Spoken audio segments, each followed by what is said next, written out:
Meron daw po tayo bisita.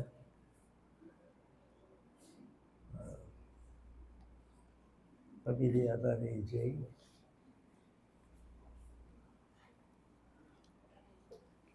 Mr. Vic Paraguas po. Vic. Ay siya. Then, Luz Paraguas. Morning po sa inyo. Then, si May. Kapag ka ni Jay. Okay. Welcome. Paano ba akong sasalita ito? Okay. Matagalog kayo. Okay. Welcome po sa inyo. Welcome po. Itutuloy po natin yung ating serye. So, Ephesians chapter 6, verse 17.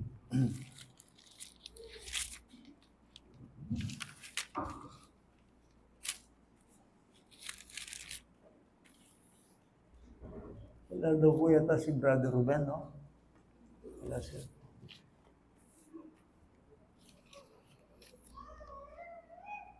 So ituloy po natin yung ating serye sa Ephesians chapter 6, verse 17. At ang ating topic ay yung part 4 na po ito, series po ito, umahin po sa mga ngayon lang doon. Itutuloy ko lang ng Christian's Sword. Okay. Naalala po niya yung kung magre-review lang tayo. Anong tingin niyo sa aklat na ito? The Bible. Of course, Bible to, di ba? Kaya ako tinatanong to, iba-iba ang tingin ng tao sa Bible. Yung iba, sabi nila, religious book. Okay? Yung iba, gawa lang ng tao. Yung iba naman ay ito'y isang ordinaryong aklat. Okay? Nung hindi pa ako pananampalataya, may Bible kami sa bahay, kaya lang hindi namin binabasa. Meron kami ng rebulto. Meron din kaming Bible, kaya lang, ang Bible ay parang sinasapag, magagamba lang. Talagang hindi namin binabasa. Ako yung nagsasalita sa inyo ng totoo. Bagamat very religious yung aking magulang, yung aming mga angkan, pero hindi ko natutuhan talaga yung Bible. Basta alam ko Bible. Pero yung laman nito talagang hindi ko alam. Nanakawan ako ng maraming panahon kasi hindi ko talaga alam yung salita nito. Now, bilang Kristiyano, ngayon, anong tingin nyo rito? Pan-display lang? Sana naman hindi. Ang Bible sa isang Christian, katulad ko, ay isang miraculous book. Sa pananaw ng Kristiyano, hirap tagalogin ng miraculous isang kahima-himalang aklat. Kung hindi kayo naniniwala na ito'y miracle book or miraculous book, ibig sabihin na may problema kayo. Okay? Hindi kayo magagalit. Bakit ko nasabi yun? Kasi nga, meron siyang kakaibang, hindi ko sinasabing magic kundi kakaibang katangian. Pinaliwanag ko po sa inyo noon, yung tatlo ibinigay ko po sa inyo. Bakit ang Bible ay isang miraculous book? Pray muna po tayo, parang nakikipaglaban tayo. No? Panginoon, narito po ako upang share lang sa inyong salita. Dahil kayo ang Diyos, nagdidepende po lang kami sa inyo. Wala po akong magagawa. Narito ako upang ihatid lamang inyong salita. Pero kayo mismo nagsasabi na wala kaming magagawa kung hindi mo kami papatnubayan. Gigisingin, paliliwanagin, bubuhayin, Umaasa po kami sa inyong magagawa. At sa pangalan ng inyong salita, makilala ka naman namin bilang Diyos. Makita rin namin ng aming mga sarili. Please, Lord, as we come before you, kami lumalapit sa inyo ng merong kababaang puso. Tinitiwala po namin sa inyo ang kabuuan ng pag-aaral na ito. At kayo ay patuloy namin mapapurihan at masamba. Tulungan mo rin po ako, Panginoon, at maasa lamang sa inyong awa at sa inyong biyaya na ako'y magiging daluyan lamang ng inyong salita.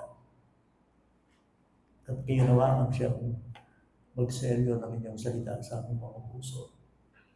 Kayo mismo ang nagsabi na ang inyong salita ay bubuhay at mabisa at hindi babalik sa inyo ito nang walang nagagawa.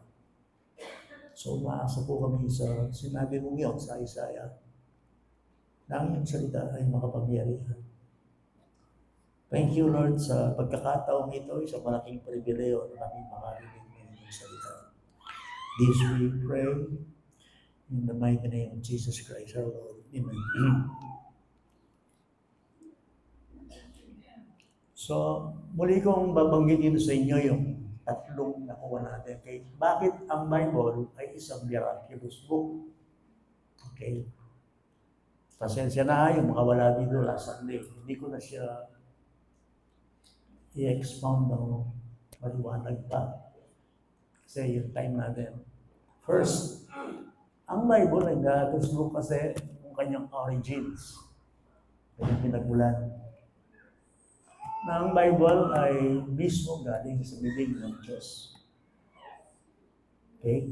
Yan ang sabi ng 2 Timothy chapter 3 verse 16 and 2 Peter chapter 1 verse 21.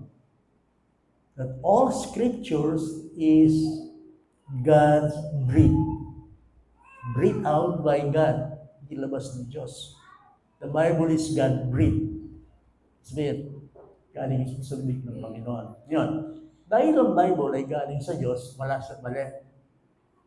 Without error or infallible. Ang Bible, maaaring magsasabi natin may mga mali siya minsan sa translation. Pero sa kanyang kabuuan, remember, ang Biblia ay walang mali. Dahil ito'y galing sa Diyos. Kaya nga, bagay na bagay sa tao ang Bible eh. Bakit? Ang tao may mali, pero ang Diyos wala. Ang tao mahina, pero ang Diyos malakas. Ang tao sinungaling, pero ang Diyos ay totoo. Hindi niyo, ang tao ligaw, pero ang Diyos ang siyang pastol. Sa kawalan ng tao, meron ang Diyos. That is why, binanggit din ng Panginoon Jesus, hindi pwedeng mabuhay ang tao sa tinapay lamang. It cannot be. Ang tao ay mabubuhay lamang hindi sa tinapay, kundi sa bawat salitang lumalabas sa bibig ng Diyos. Narinig niyo na yung expression, man needs God, but God does not need man. Narinig niyo na yun? Do you agree with that? Kailangan ng tao ang Diyos, pero hindi kailangan ng Diyos ang tao. Yung sasaktan, sino man sa atin, ako dito, na kayo kailangan ng Diyos. Hindi niya ako kailangan. Bakit? He is self-existent. He is self-sufficient. He is God. Ang kanyang nature ay malilikha. Siyang gumawa ng lahat ng bagay. In Him, we live and move and have our being. Bakit tayo narito? Dahil ba kailangan tayo ng Diyos? Hindi. Ito isang malaking pribileyo para marinig natin ang pag-ibig. Ang katangian. Kung sino ang Diyos na lumikha sa atin. Now, kailangan ba tayo ng Diyos? Of course not. Kung ang Diyos, kailangan niya ang tao, hindi na siya Diyos. Remember that. That's why narito tayo bilang nagpapakababa, bilang nangangayo pa, bilang kinikilala ang ating sarili that Sabi nga ng Panginoon, but apart from me, you can do nothing. Ang tao, nagdidepende sa Diyos sa kanyang buhay. First, life. Ano yung pangalawa? Salvation. Ano yung pangatlo? Daily living. Alam niyo ba yung pang-araw-araw nating buhay, galing sa Diyos yan. Ang ating kinakain, ating hininga, ang tinataglay natin ng pagkatao. Alam niyo ba hindi tayo mabubuhay kung wala ang Diyos? Kaya lang, hindi alam ng tao yan dahil ang tao nga, sabi ng Bible ay patay. Is dead. Walang signal ang tao sa Diyos. O paumanin sa akin, sasabihin ng tao, generally speaking, walang utang na loob sa Diyos. Kaya nga, ang Bible, meron siyang mga salitang mga alibughang anak. Ano yung alibughan? Ang tao, hanggat maaari, iiwasan niya ang Diyos. Hindi hinahanap ng tao ang Diyos. Ang Diyos ang naghahanap sa tao. Kasi by nature, we are all dead in sin and trespass. Kaya gito mo, tinatamad tayo pagdating sa spiritual. Kung ating ibang ginagawa ito, entertainment, gising tayo. Pero pag salita ng Diyos, ganito.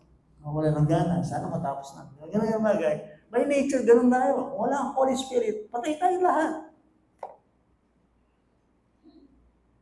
So, you see, man needs God, but God does not need man. That's an expression. Consistent yun sa Bible.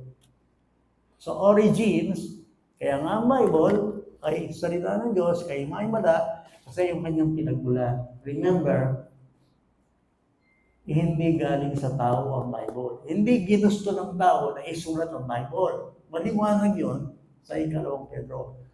But man spoke from God as they were moved by the Holy Spirit. So, pag nakakita kayo ng Bible, yes, sulat ito ng tao, pero yung kanyang substance, yung kanyang mensahe, galing mismo sa Panginoon. Akin lang po, pinakamasarap sa buhay ko kapag ako'y nag-iisa, nakaupo, pinabasa ko ito, pinupuri. Yun ang malalim sa buhay ko. Dati ang buhay ko, inom, drugs, laman.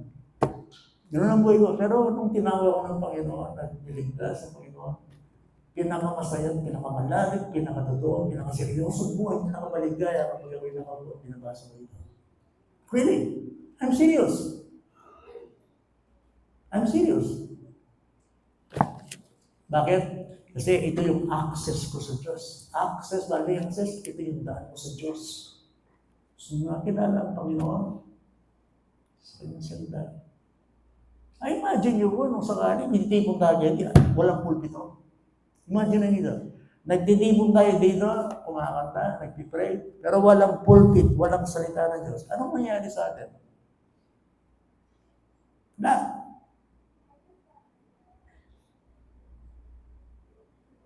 So, kaya ngayon narito, yung connection natin, kasi kinoconnect tayo ng Diyos sa kanyang sarili. At pwede lang tayong i-connecta ng Diyos sa kanyang sarili sa pamamagitan ng kanyang salita. Wala nang iba.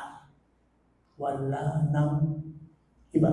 But God and His Word are one. Hindi nga yung Bible. Bible kayo? Okay mo, galit sa akin. Kung wala kayong Bible, ibenta nyo kahit nyo. Hindi kayo.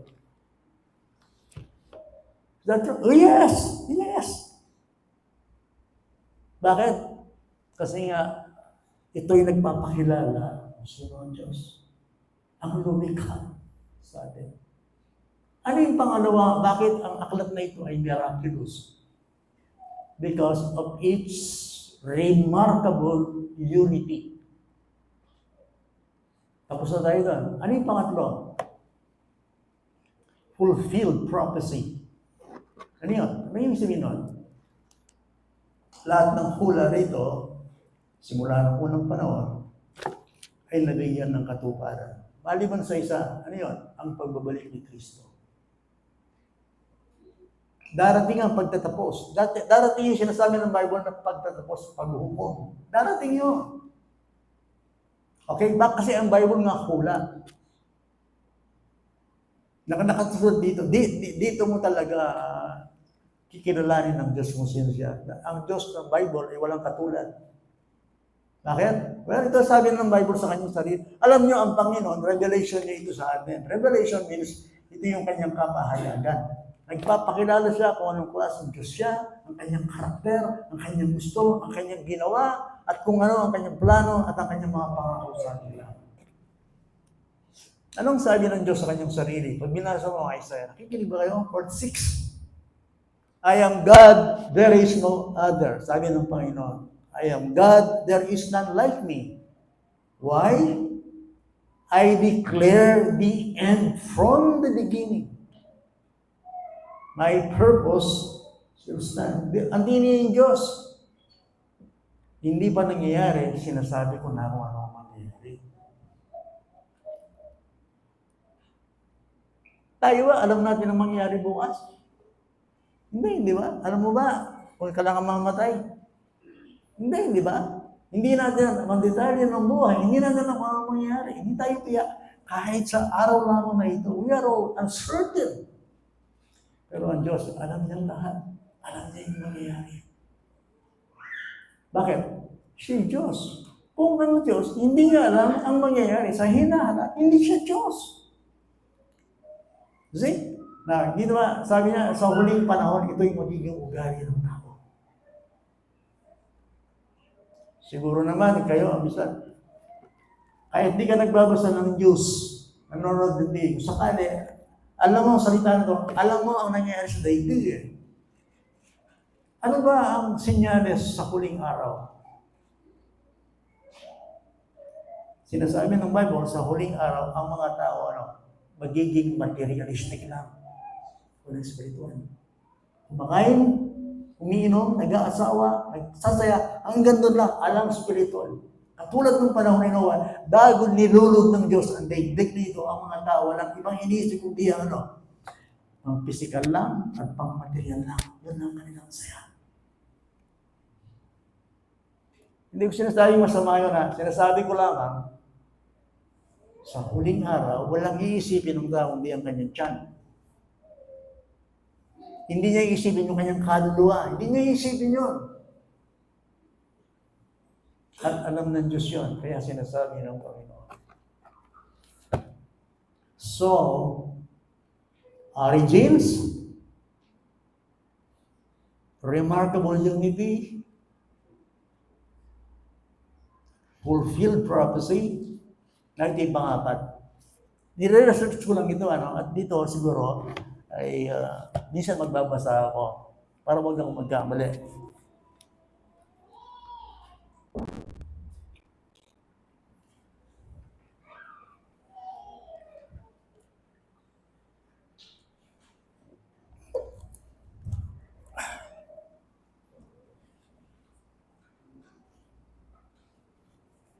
Ano yung pangapat?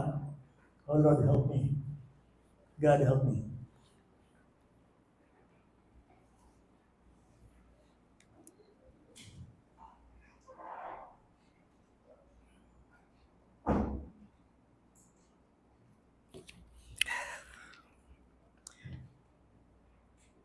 Ito yung pangapat.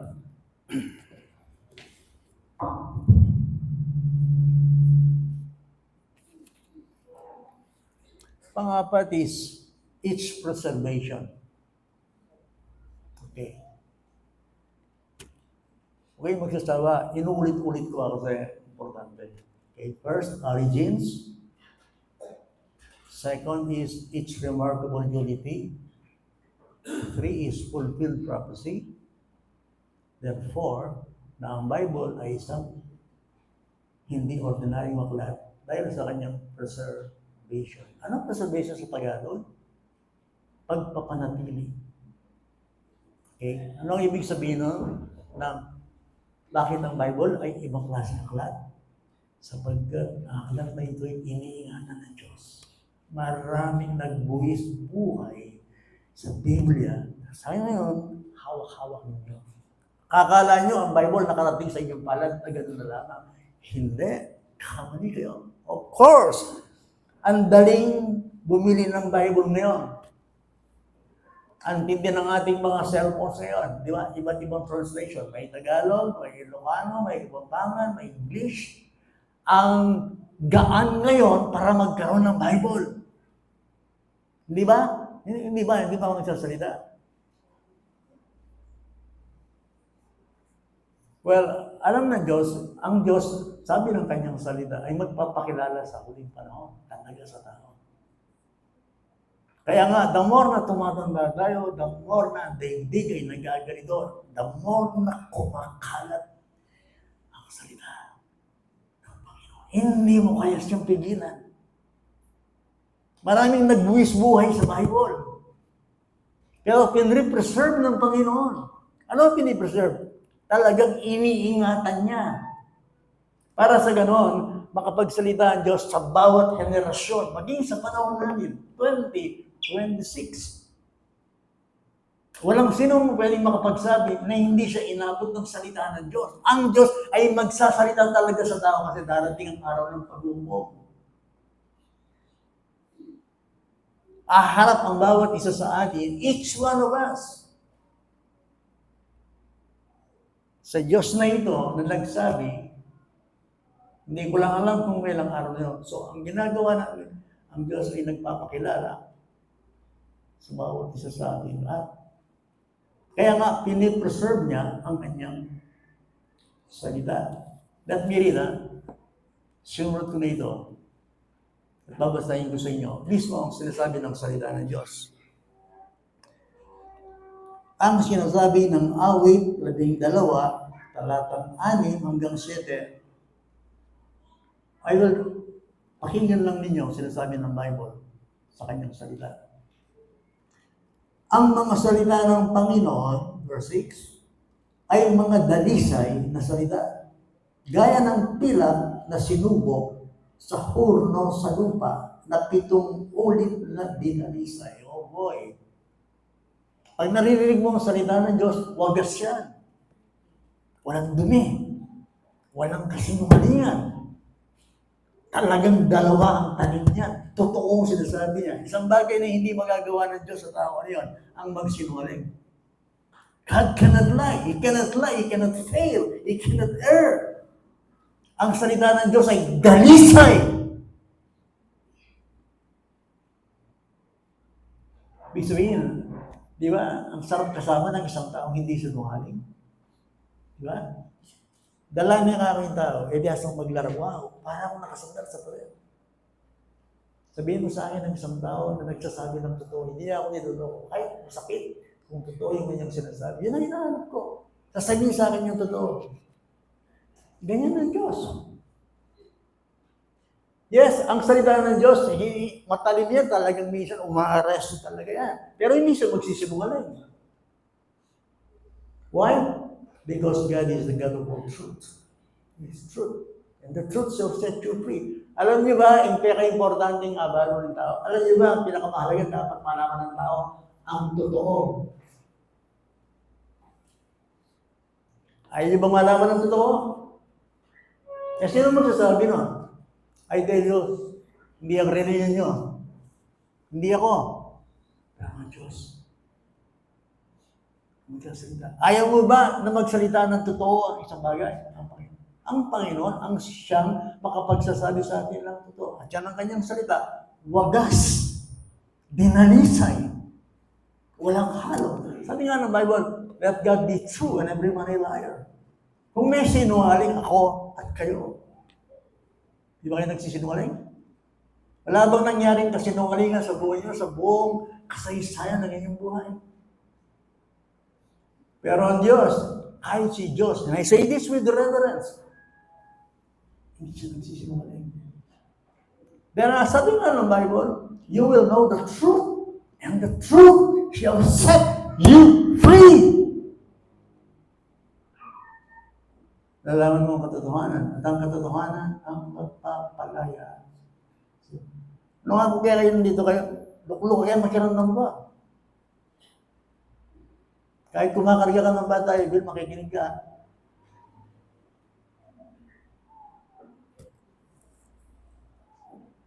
Sit there and listen. Kaya ako sinasabi to, sabi nga ng Panginoon, ang may pandinig, what? Ay makinig. Be still and know that I am God. Baka nanoy tao, paano ang tao nakakakilala sa Diyos? Makikinig siya. Uunawain niya. Hindi sanay ang tenga ng tao makinig sa Diyos. Hindi sanay. Hindi sanay ang tao na makinig sa Diyos. Hindi siya sanay. Kaya nga sabi ng Bible, ang tao tupang ligaw. Of course, may religion tayo. Pero hindi tayo binabago ng ating religion. Sabi nga ng isang mga ngarali, if your religion cannot change you, you better change your religion. Ang Diyos na ito ay isang Diyos na binabago niya ang ating buhay. At yun ay sumbugin ng kanyang salita. At tingnan yun, binalisay. At sabi ng verse 7, Panginoon, sila'y iyong iingatan. Iingatan mo sila mula sa salin. Lahing ito, magpakailanman. Ano sabi niya? Ang kanyang salitang dinadalisay ay iingatan niya kailan? Magpakailanman. So, ang mga salita bang narinig nyo? Ang salita niya nung una? Oh yes!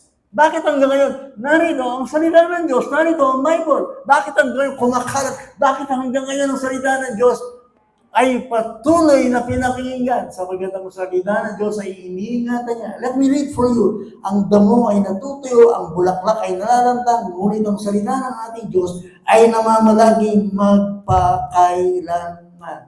Isaiah 48.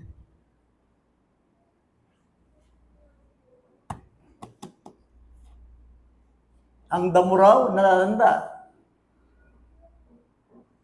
At ang kanyang karikta, nawawala. Subalit ang salita, ano ang ibig sabihin? Ang lahat ng laman ay damo. Ano ang ibig sabihin nun? Alam mo ba kung sino ka, tao ka? Anong tingin sa'yo ng Diyos bilang tao? Makinig kayo. Ano ka? Damo.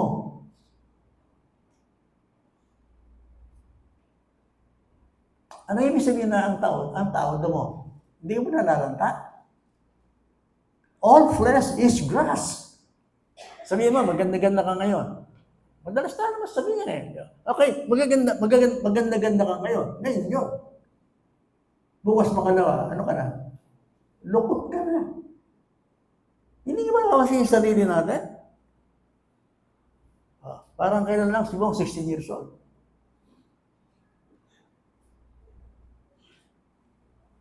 Ngayon, hindi na. Sino man sa atin, di ba? Di ba nagbabago? Dati malakas ka. Noon yun. Hindi ba? Okay. Paano naging kabataan ka? Nawawala ang kagandahan. Sabi nga ng awitin, kagandahan tulad ng swerte, nawawala. Ikaw ang Miss Universe. Ang buhay ko. Tararara. Kanta ng ano yun ng hotdog. Panahon namin yun. Kaya pala. Ilang beses ko ba naman sasabihin sa'yo, kagandahan tulad ng swerte, nawawala. Of course. Diba? Kanya rin ang artista mo yung ganoon, iba na ngayon. Alam niyo yun. Diba? Walang nananatili. Mayaman, mahirap, may pinag-aralan, wala. Sabi ng Bible, lahat ng laman ay katulad ng damo. Kaya nga, pagtinig mo, hindi pwede magmalaki ang tao kahit genius ka, pag may sakit ka na, wala ka na. Hindi ba? Kahit sino ka, pag kinamang ka ng sakit, tatabi ka. Ala kasing manatili. Lahat lumilipas. Hindi po ba? Pero ang sabi dito, subalit ang salita ng Diyos ay manatili magpakailan. Amen. Yun, let me educate you. Ito ba yung original?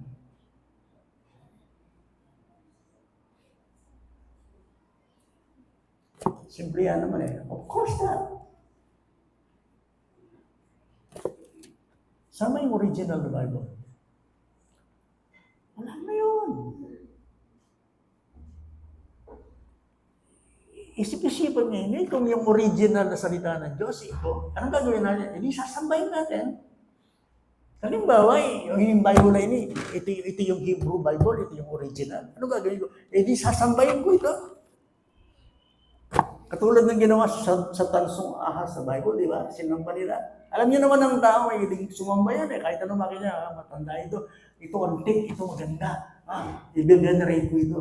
Kaya nga yung mga Pilipino, yung mga revolto, minsan bine-venerate nila yan eh. Now, saan yung original?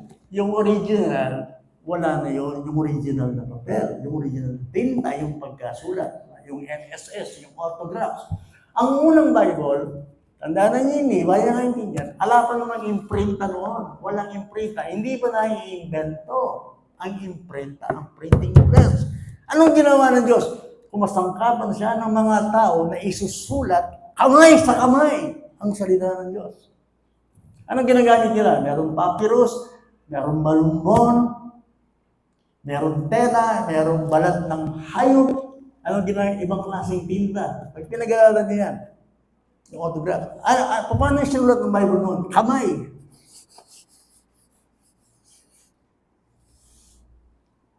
Ano nangyari? Isinusulat sa kamay ang salita ng Diyos. Pagkatapos nito, yung kopya naging tapat. Yung mga kumukopya dito, kinukopya nila. Alam naman yung English dati eh. Sasabihin ko sa inyo, para ma-appreciate yung Bible, wala naman yung English Bible dati. Walang Tagalog. Sa ngayon, sa ating translation, may Kapampangan, may Ilocano, may Pangasinan, may mga katutubo. Hindi ba? May Bisaya, may Waray. Ang translations ngayon, na ano ba ang Bible dati? Ang Bible dati, ang kanyang original, inulit ko, hindi siya papel.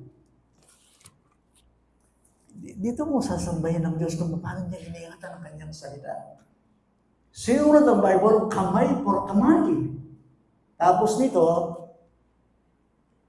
gumawa ng iba't ibang kopya. Ang original na Bible ay isinulat sa lumang tipan, sa Hebreo, partly Aramaic, yung Jeremiah, Daniel, Ezekiel, part nun Aramaic. At ang lengguwahe ng Panginoong Jesucristo noong panahon niya, hindi Grego, Aramaic.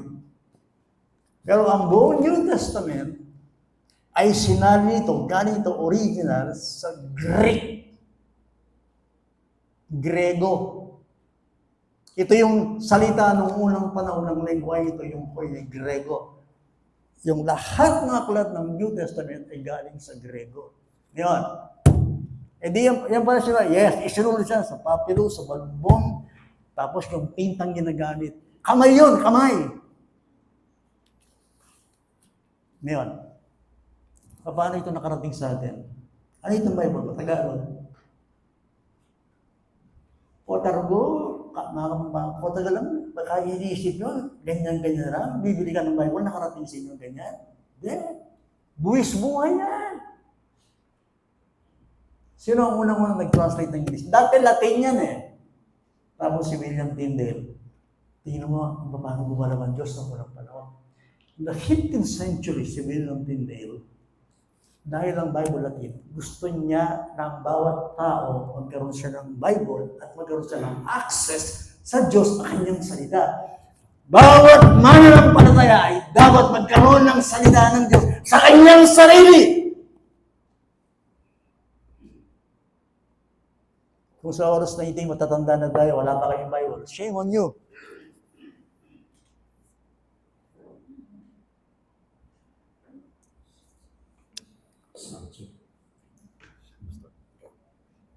Thank you. Okay. Now, anong ginawa ni William Tyndale?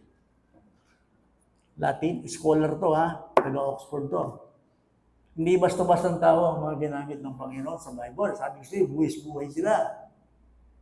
Dahil sa kanyang pasanin. Gusto niya kasi ang bawat mananampalataya. Noong unang panahon, remember, nagsasalita ako ng mga daang-daang taon na. Dahil ng Latin nga ito, paano mo maintindihan ng Latin? O ng Bible, Chinese, maintindihan mo? Sa inyo na hindi Kapampangan, bibigyan ko kayo ng Kapampangan Bible, hindi nyo maintindihan eh. Parang appreciation. Bibigyan nyo ako ng Japanese Bible, hindi ko maintindihan. Pero Diyos sa kanyang katapatan, ang daming lengguwahe sa daigdig hindi nyo ba alam yun? Anong ginawa niya bilang Tyndale? Pinagtyaga niya. Scholar to talagang magaling sila. Magagaling talaga sila. Very intellectual. Pero galing Oxford to, galing Cambridge. Inisa-isa niyang basali sa English. Yung Bible natin. Bawal yun nung panahon na yun. Ang Roman Catholic, binabawal nang i-translate nila yung Bible. Kaya nga, tayong mga Katoliko dati, wala naman tayong Bible, di ba? Bawal. Ang nagbabasa lang ng Bible, yung pare. Di ba? Papasok ang Katoliko sa kapilya, walang Bible. Kahit walang Bible, yung pare. Kasi nga, nung unang panahon, hindi nila pinapairan na bawat membro magkaroon ng salita ng Diyos. Bawal yun. So, anong ginawa ni William Tyndale? Sinalin niya yung Latin sa English. Ang unang-unang translation, hindi pa King James. Anong ginawa kay William Tyndale? Inusig siya. Sinunog siya ng buhay. Bakit? Dahil sa kanyang katapatan sa kopya ng Bible. Magkaroon ng access o daan sa English ang mga tao. Ano nangyari? Wow! Ano nangyari? Kumalat na uso na English, New English. Pero mo, in English, yung international language yan eh. May King James, New King James, may ESV, may NASB. Iba't ibang salin sa lahat ng lengguwahe. Bakit ganun? Dahil ang salita ng Diyos ay kailangan kumalat. Ilang lengguwahe ang salin ng Bible? Thousands. May Tagalog na. May Kapampangan na. May mga katutubo pa. And mind this. Ngayon sa ating technology, when you are a cellphone, you wala lang Bible? Wala ba? Di ba meron? Oh yes. Di ba maganda yan? Nasa bahay ka, meron mga cellphone, nandiyan yung Bible.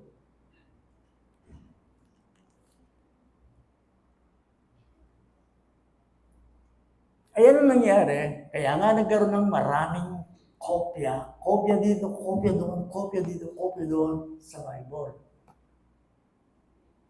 Kamay lang yun dati, kamay. O ngayon, meron ng printing press. Technology, high-tech na tayo, ang bilis ngayon. Hindi ba? Merong isang French philosopher. He was very famous. Isa siya sa mga pintasero sa Kristyanismo noong unang panahon. Pangalan niya ay Voltaire. Voltaire. Kailan ba siya? 1698 hanggang 17. Tingnan yung sinabi. Philosopher to French philosopher. Tingnan yung sinabi. Sa aking panahon, 100 years from now, wala ng Bible. Wala ng Bible sa mundo. Yan ang kanyang prediction. Kasi nga, siya ay isang numero uno na nagkikriticize sa kasulatan. At yun ang kanyang sinabi. Tama ba siya? Hindi. Pagkamatay ni Voltaire, lamang kumalat ang salita ng Panginoon. At ngayon, tayo ay nakikinabang ngayon mismo sa salita ng Panginoon. Pero dahil dito, ang kilala ng Diyos, nakakausap mo ang Panginoon. Dahil dito, natutuwa mo ang rule of practice and the practice for one thing. Dahil dito makikita mo, ano ang klaseng pananampalataya meron ako? Anong dapat meron akong pananampalataya? Paano ko makikilala ang Diyos? Paano ko makikilala kung sino ako? Yan ang Bible. Meron tayong access. Kaya hindi ako naiyang sabihin sa inyo. Sa akin, pinakamasayang buhay ko. yung umupo sa tabi at magbabasa ako ng salita ng Diyos. Nakikita ko yung sarili ko, nakikita ko yung Panginoon. So, paano iningatan ng Panginoon ang kanyang salita? Through faithful copying. Then, through faithful translations. Yan. Buklatin natin ang ating Bible sa unang Pedro.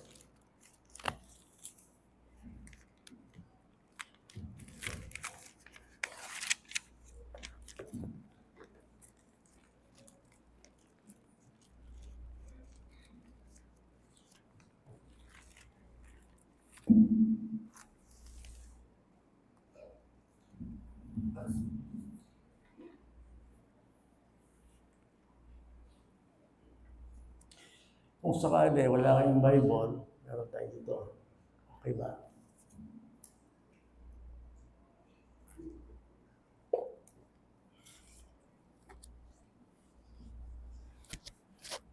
Alam ko, siguro last 3 Sundays binasa natin ito, pero gusto kong basahin sa iyo yan. Ito ay nasa unang Pedro. Ang mga talata ay Kabanatang 1, talatang 23, 4, 25. Okay.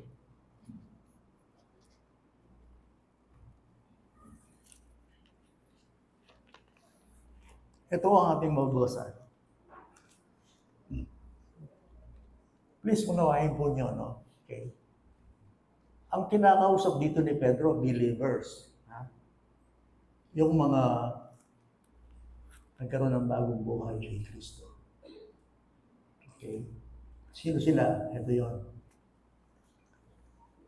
Ipinanganak na kayong muli. Narinig ba yung salitang born again? Ha? Okay. Alam niyo ba ang isang tao nagkaroon ng panlasa sa salita ng Diyos ay isang tao born again? Ang ibig mong sabihin, Pastor, kapag hindi ka born again, walang lasa sa'yo, salita? Yes. And I tell you this. Why? Hindi ko ito opinion, ha? Ito yung salita ng Diyos. Let me read. Ipinanganak na kayong muli. Bakit muli? Bakit muli? Kasi, yung unang kapanganakan mo, yun ay sa what? Sa laman. Flesh. Okay? Ang isang tao kasi, hindi siya mahihiling, hindi niya maunawaan ang salitang ito kung hindi siya ipapanganak na muli. Ipinanganak na kayong muli, hindi ng binhing nasisira. Okay? Kundi ng walang kasiraan sa pamamagitan ng buhay at nananatiling salita ng Diyos. Ano yung binhing nasisira? Ipinanganak na kayong muli, hindi ng binhing nasisira. Ano yun? My friend, kapag hindi ka pa Christian, laging tinitingnan mo sa buhay yung mga bagay na nakikita, material, nasisira yan. Alam mo, ang mga material ay hindi nananatili, pero diyan ka nakatingin. Di ba? Alam mo, lahat ng bagay nilipas. Kagandahan, kayamanan, karunungan. Alam mo, lilipas yan, pero diyan ka nakatingin. Siyempre, pag hindi ka pamananampalataya, Christian, ang ikot ng buhay mo ay laging sa mga bagay na nakikita. Pansamantalang kaligayahan, kayamanan. That is why, pag ang isang tao, alam mo, hindi pa siya Christian eh. Very materialistic siya. Ang ikot ng kanyang buhay ay lagi nasa material. Yun ang kanyang ligaya, yun ang kanyang kayabangan, yun ang kanyang pinagmamalaki, yun ang kanyang buhay. To tell you frankly, is money, money, money, money. Ang solusyon sa naging ito ay pera lang. Hanggang doon lang siya. Now, hindi ko sinasabing masama ang pera. Hindi ko sinasabing masama ang kabuhayan. Pero pag Christian ka, hindi ka dyan nakatingin lang. Iba ang iyong panlasa sa buhay. Bakit? Kasi nga, ipinanganak kang muli.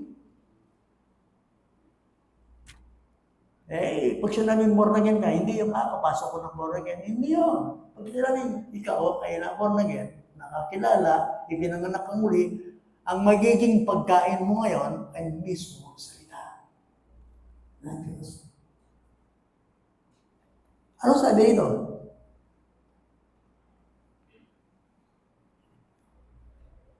Sa pamagitan ng buhay at nananatiling salita ng Diyos. Note that. Ano daw ang salita ng Diyos? Buhay. Ano pa daw? Nananatili. Ibig sabihin, laing kamatayan. Then 24, sapagkat ang lahat ng laman ay gaya ng damo, at ang damo'y natutuyo, at ang bulaklak ay nalalanta. 25, subalit ang salita ng Panginoon ay nananatili magpakailanman. Ang salitang ito ay ang magandang balita na ipinangangaral sa inyo. Alin yun? Ito yun. Alin yung salitang hindi kumukupas? Ito yun. Ito yung ipinapangaral. Ano yun? Ito yung good news. This is the gospel. Ito yung magandang balita. Ano yung magandang balita? Ito yung aral. Aral. The things, the word of God. Ano ito? Hindi lilipas. Mauubos tayo dito. Pero ang salita ng Diyos hindi mawawala. Heaven and earth will pass away, but my words will never pass away. Naintindihan niyo ba yun? Ang pangaral na ito, narinig nyo, mga unang panahon pa yan, salita ng Diyos, sinasabi na yan. The same. Ang salita ng Diyos. You see? Ano? This book, called the Bible, may be old. Yes. One of the oldest books in existence. Isa ito sa pinakamatandang aklat sa daigdig. Hindi ito ang pinakamatanda. Isa lang ito sa pinakamatanda. What Fox? Ang aklat na ito, hindi siya out of date. It isn't out of date. Its message still true, relevant. Patuloy itong nagsasalita sa ating panahon. Di ba naiintindihan yun? Sa ating henerasyon, sa susunod pang lahi. Noong 1950s, 1960s, 1940s, ang salita ng Panginoon, the same. Minsan nga akong binabasa, mga 17th century, 16th century, mga unang panahon, 1,000 years, the same message. Bakit? Kasi it continues to speak sa bawat henerasyon dahil ang salita ng Diyos ay buhay at mabisa. Narinig niyo yung expression that this book, the Bible, stays young. Narinig niyo na yun? Na ang salita ng Diyos ay laging bata. Hindi siya kumukupas, hindi siya nawawala. Ibig sabihin nun, ang kanyang mensahe ay sa lahat ng panahon.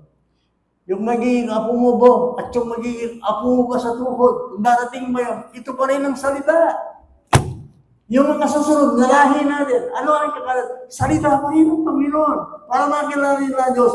Because the Word of God is living and abiding and it remains forever. Lahat tayo mawawala, pero ito hindi. Tatanda lahat tayo, mamamatay lahat tayo, pero ang salita ng Diyos, hindi siya mawawala. Bakit?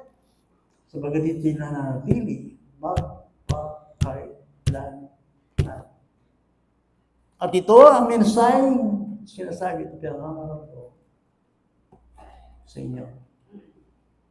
Bibigyan ko ng halimbawa bago tayo magtapos. Ang Diyos ba ay pwedeng magsalita sa akin ng personal? Narinig niyo?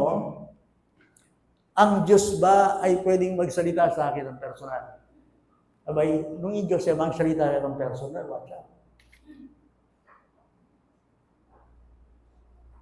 Ang saklap naman niya na hindi nagsasalita sa iyo ang Diyos. And I tell you, ang Diyos nagsasalita sa iyo ng personal. At gusto kong maintindihan mo. Pag tinanggap niya sa pulpito ito, nagsasalita sa akin si Pastor, huwag naman ganun lang. Kung ako lang magsasalita sa inyo, bali wala yun. Intindihin niyo ako. Kung ako lang magsasalita sa inyo, bali wala yun. Kasi yung opinion ko, hindi higit sa inyo. leisure ng Diyos ay nagsasalita. Hindi lang nung unang panahon. Ang Diyos ay nagsasalita maging sa kasalukuyan. Bakit? Well, pinatutuhanan ni Pedro na ang salita ng Panginoon ay nananatili buhay magpakailanman. Kailan yung magpakailanman? Turuan nyo nga ako, kailan yung magpakailanman? Kailan yun? Kailan matatapos yung kailan pa man ang edad?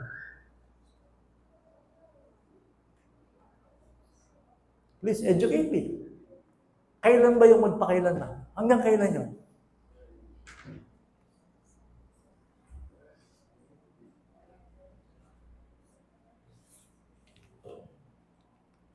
Kailan yun? Isang paradox, di ba? Hanggang sa dulo na walang hanggan. Hanggang matapos ang ilan pa nga. Alay, sagot eh. Kailan magtatapos yung magpakailanman? Wala sagot yan. The same is the word of God. Okay? Dalawa lang anak ko, bata pa. Ito ang gusto kong ipumano sa kanila. Really. Yung education sa akin, secondary yun. Talaga, secondary yun. Wala akong masyadong galang doon. Pero gusto kong matutuwan nila. Salita ng Diyos. At yung gusto ko, darating ba yung panahon na yun, yung mga anak nila, ito pa rin. Kaya klaro, ang pangarap nyo ka rin anak eh. Okay, ang mga pangarap nyo sa anak nyo makatapos, may diploma. Okay lang yon. Pero wag naman sana. Wag naman. Mawala ito. Wag naman. Yun sa lahat. Hindi, magpa-cute. Sabihan ko mo kayo, daratsa. Higit king gagana. That's why, lagi ko discern lang ako. Dinasama na, ating ang Bible reader. Okay. Hindi nga na akong pangalan. Pakan niya, Debro. Kaya nagagano'n ng utak na yun. 4 years old siya, interesado siya sa word. Inaalaga ko siya, kinecheck ko na. Siyempre, tatang ko eh. Ang pinakamagandang pwede mong magawa sa anak mo ay tingnan sila sa espiritu nilang buhay. Ang hihina nila eh. Lalo na estudyante na rin anak mo, ang hihina niya. May problema sila. Ang dali nilang makalimot sa mga bagay na spiritual. Kaya akong tatay. Ang gagawin ko? Check. Pray. May nanay ang anak ko eh. Pag napasok niya sa school, iba na ang utak niya eh.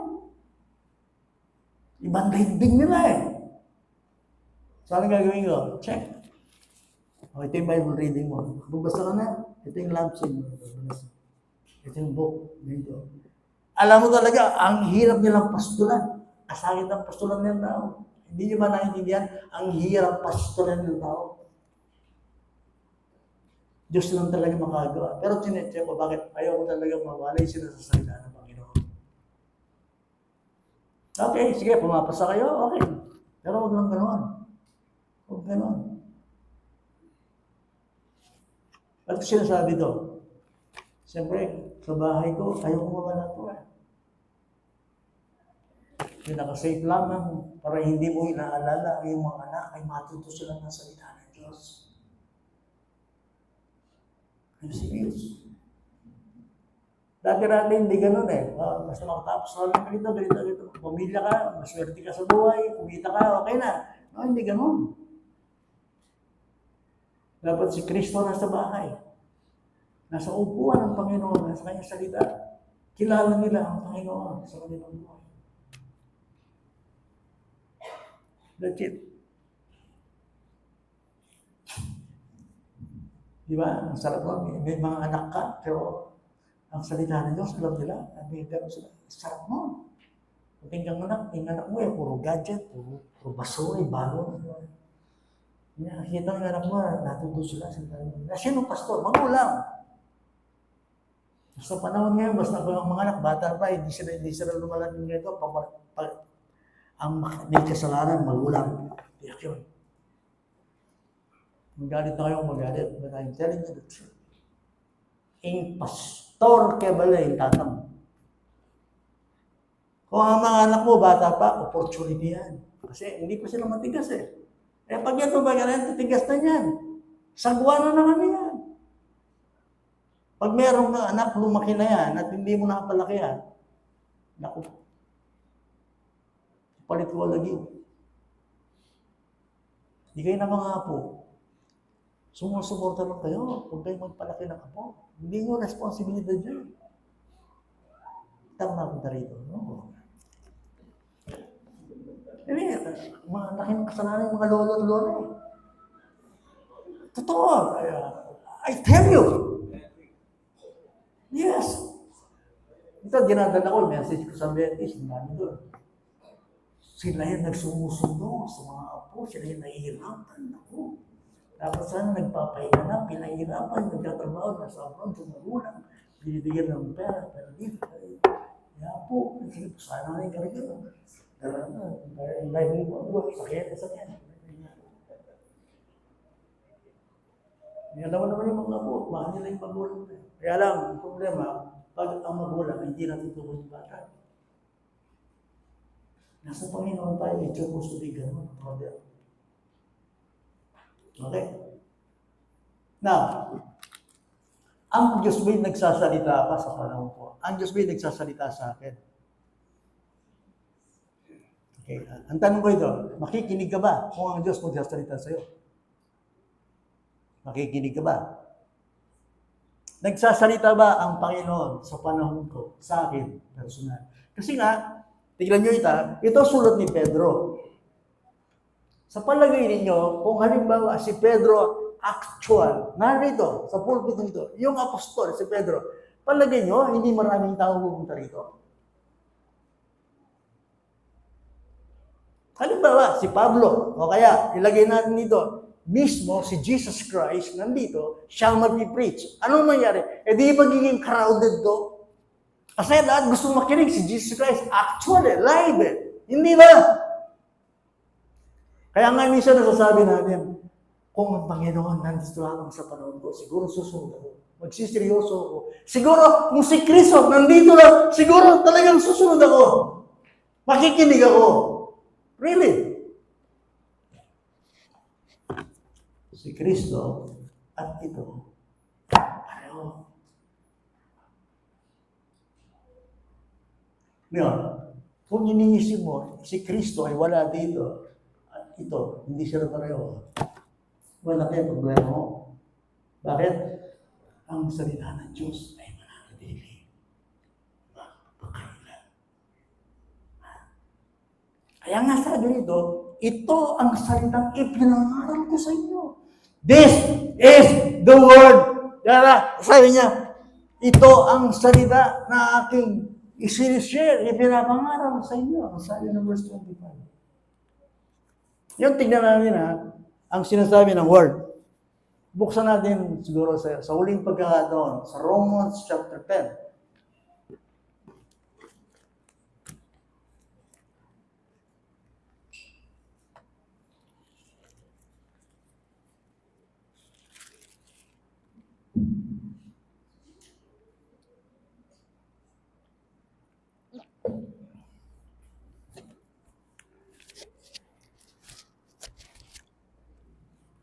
So Romans chapter 10,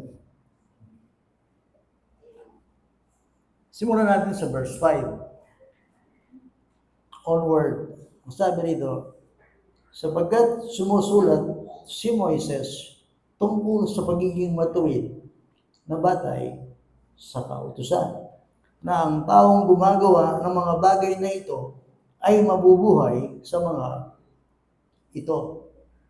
Then verse 6. Ngunit sinasabi ng pagiging matuwid na batay sa pananampalataya ang ganito. Huwag mong sabihin sa iyong puso, sino ang aakyat sa langit? Ito'y upang ibaba si Kristo. 7. O sino ang mananaog sa kalaliman? Ito'y upang iakyat si Kristo mula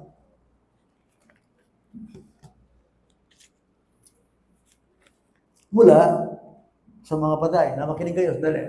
Okay. Halimbawa, gusto mong maligtas.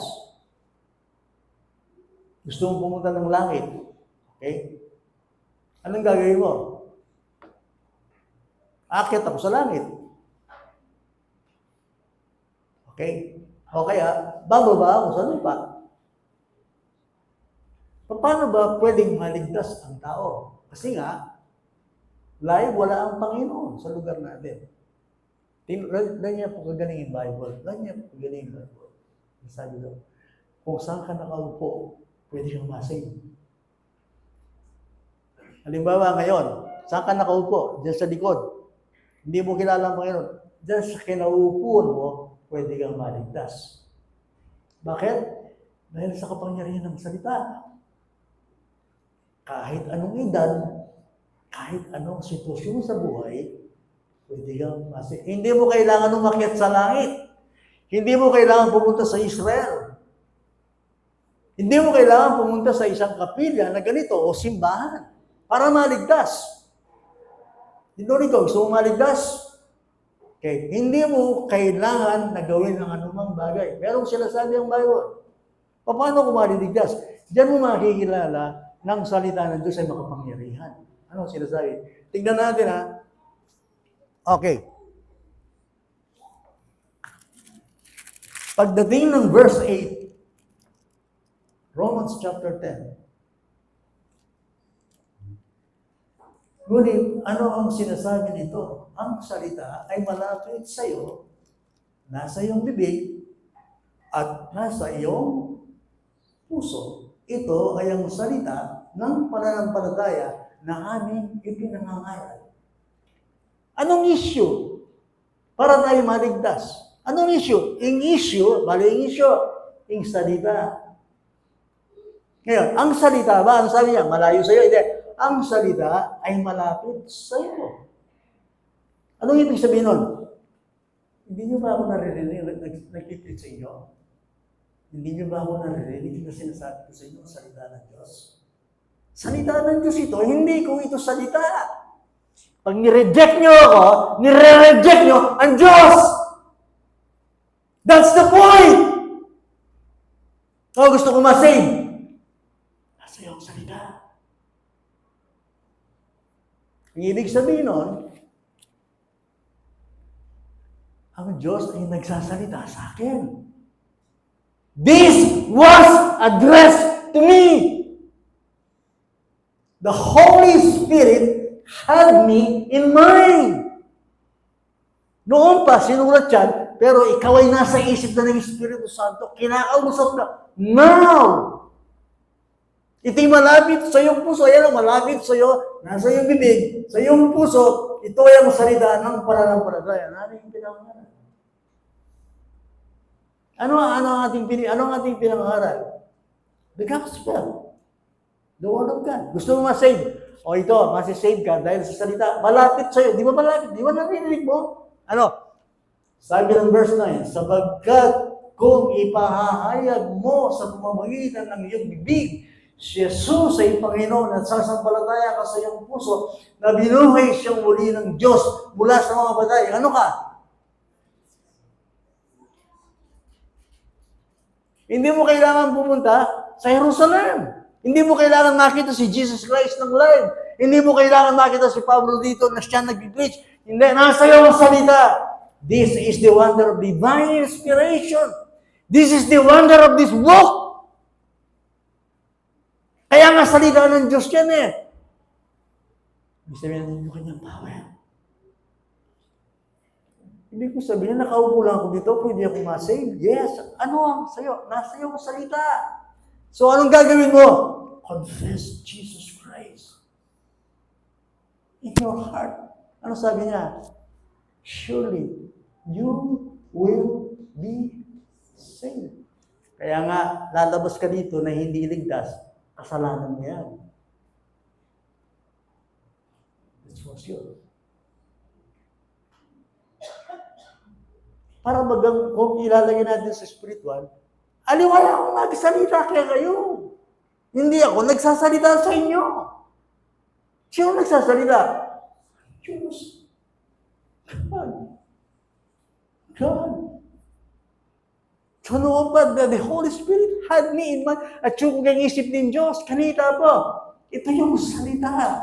That's why this book may be old, but it isn't out of date. The Bible stays young. It speaks to our generation. Still, the message is relevant. Hindi niyo ba naiintindihan yun? Hindi siya naluluma. Lagi siyang sariwa, nagsasalita. Ngayon, ito ang salitang ipinangaral namin. Senyor. Ano ba naman sabihin? Siguro kung si Kristo ang mangaral. No way. Sapagat ang salita ng Diyos ay buhay, bisa, at nakapangit. Yan. Meron ba kayo dito?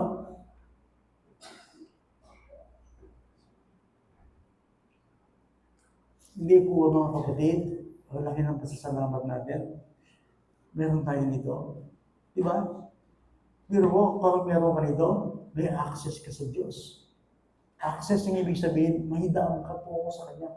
Nakikilala mo ang Diyos na ito, ang karakter, bago magtapos sa inyo. Ano kasi yung ibig sabihin ng Bible? The Greek word. Ano ibig sabihin ng Bible? Biblia, di ba? Pag sinabing Bible, hindi siya isang cloth. Bible means books. 66 books. Dito kayo mabibigla. Ang Bible, hindi sulat ng isang tao. Mali ito. Ang Bible ay sulat ng maraming tao sa maraming panahon, sa maraming lugar, and yet the same God, the same message, the same miracles, the same promises, the same salvation. Anong sinasabi ng una? There is only one way. Meron lang isang tagapagligtas. The same book, the Bible. Kaya nga milagro ito, hindi ito isang tao nagsulat. And yet pag tinignan mo sila, ano nangyari? Isang mensahe.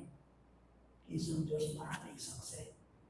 Kapag ang saksi, isa lang, pwede siyang magkamali. Kaya pag marami ng saksi ang nagsasaksi, naku, pinapatibay nila ng salita ng Diyos ay wagas.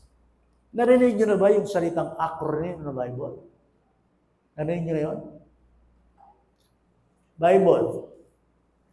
Pwede nyo naman tingnan yan sa ano. Bible. Ibig sabihin, basic. Ano yung I? Basic instructions. B-I.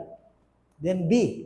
Basic instruction before. Ano yung B? Leaving earth. Wow. Hindi nun. Ibig sabihin, pag sinabing Bible, basic instructions before leaving earth. Ibig sabihin nun, pag tinagalog mo yun, ito yung panuntunan bago mo lisanin ang mundo. Iahanda ka nito sa buhay na walang hanggan. Lord, sabi kay Jesus Christ, nung sinabi niya, alis din ba kayo? Saan kami pupunta? You have the words of eternal life. Bago ka mamatay, ako, kayo, bago mo lisanin ang daigdig na ito, tiyakin mo na pinatuluyan ka nito. Otherwise, sabi ng Bible, merong eternity. Hindi lang ang buhay ng tao sa lupa. Hindi, merong susunod na buhay at ito'y buhay na walang hanggan.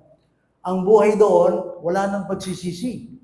Wala nang pagbabago. Kung doon ka, doon ka. Ang gagawin sa inyo ng aklat na ito, bago mo lisanin ang lupa, tuturuan ka nito kung paano makarating sa Diyos, sa Panginoon. And remember, ang pinakasentro ng aklat na ito, ayan yan, yung ating banal na hapunan. Si Kristo ang ipinangakong Mesyas. Kaya nga ang hula sa Kanya, lahat na rito. Si Kristo ay hindi aksidenteng dumating dito. Hula yan. Na darating ang tagapagligtas.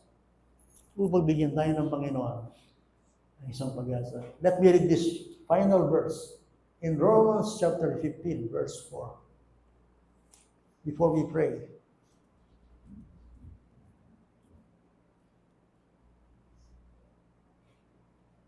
Sapagkat ang anumang mga bagay na isinulat doon una ay isinulat upang tayo ay matuto. Hallelujah. Hallelujah. Upang tayo matuto. Upang sa pamamagitan ng pagtsatsaga at sa pagpapasigla ng mga kasulatan ay magkaroon tayo ng pag-asa. Alam niyo ba, ang isang tao na alam sa Bible ay wala sa pagkakulang. Remember that? Iba yung natuto sa eskwelahan. Tumikim na ako ng university. Pero ang isang tao, matututo lamang kapag yung salita ng Diyos ay namugad sa kanyang puso. Alam mo ba, kapag yung isang tao ay walang alam sa salita ng Diyos, wala siyang alam. That's true. So bakit siya nasulat? Upang sa ating ikatuto. Ang sarap. Nasa grade I ako, natututuwa ako. Natututuwa ako sa Diyos. Let's pray. Maraming pong salamat sa iyo, Panginoon. Iniwan mo sa amin ng isang kayamanan, ang inyong salita. Mga salitang hindi kumukupas at lumilipas. Opo, katulad ng inyong sinabi, hindi lamang kami mabubuhay sa tinapay. Sa mga bagay ng sanlibutan, hindi lamang yon, kundi sa bawat salitang lumalabas sa iyong tinig. Lord, hindi mo kami kailangan, pero kailangan ka natin. Kailangan namin makilala ka. Sino ka na dumikha at nagmahal sa aming lahat. Salamat sa inyong salita na hindi mo kami iniwang mangmang, nangangapa. Please, Lord, ayon sa inyong salita, patuloy mo kami baguhin. Baguhin mo ang aming mga pananaw sa buhay. Na ang aming maging kaisipan ay maging kaisipan mo. Kung ano ang aming lagay sa daigdig na ito, tulungan mo kami, pagharian kami ng inyong salita. Please, Lord. Please. Salamat sa lahat ng blessings. Amen. Hindi wala nang higit pa sa blessings na hindi mo itinalo ang iyong salita sa amin lahat. Ngayon, oras na ito, inaalala namin si Kristo, ang iyong anak, na nag-alay ng kanyang sarili para sa aming kaliligtas. Ihanda mo ang aming mga puso. Please, Lord. Ihanda mo ang aming mga puso. Na sa pag-alala namin ganito ay makita namin kung paano kami minahal ng Diyos sa pamamagitan ni Kristo. Lord, mahigit ng 2,000 taon na nakararaan kung umakyat ka sa langit. Pero hindi yun. Ang mahalaga, iniwan mo sa amin ang iyong walang kamatayan sa salita. Na dahil dito'y magkakaroon kami ng katiyakan. Please, Lord, hayaan mo ituring namin ang iyong salita, isang kayamanan, binubulay, inaalam, pinakikinggan, at ipinamumuhay. Salamat po ng marami sa inyo. Hindi mo kami iniwan sa aming kasalanan. Hindi sinubo mo ang iyong anak. In Jesus' name we pray. Amen.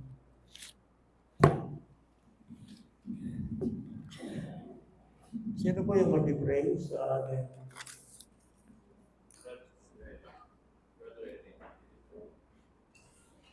Eric. Kumuha na mo po na dito. Meron ba kayong amitin? Sige po, yung magpa-partake. Kumuha tayo.